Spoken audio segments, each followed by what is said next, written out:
सरावाच्या कालावधीमध्ये तुमचा किती जरी अभ्यास झाला किंवा किती जरी तुमचा ग्राउंड चांगला असेल, तरी पण कोणालाच एवढा विश्वास नसतो, की मी 100% भरती होऊ शकतो की नाही होऊ शकत. आता मी तुम्हाला काही आकडे सांगणार आहे. ते जर तुमचा आकडा सरावाच्या काळामध्ये येत असेल, तर तुम्हाला त्या कोणत्याच जिल्ह्याला भरती होण्यापासून कोणीच अडवू शकत नाही. आता पहिल्यांदा येतो विषय, तो आहे मैदानी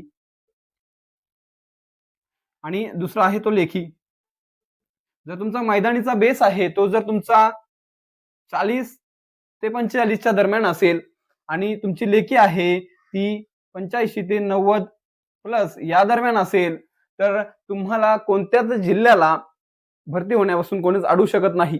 पण काही जो मुंबई शहर, ठाणे शहर, त्यानंतर मीरा भाईंदर, मुंबई लोहमार्ग पोलीस याच्यानुसार थोडाफार प्लस मायनस 1-2 होऊ शकतो. पण तुम्ही जर तुमचा स्कोर आहे तो 128 ते 135च्या दरम्यान असेल, तर तुम्हाला कोणत्याच जिल्ह्याला भरती होण्यापासून कोणीच अडवू शकत नाही. फक्त भरती देताना तुम्ही ग्राउंड चांगल्या प्रकारे दिला पाहिजे.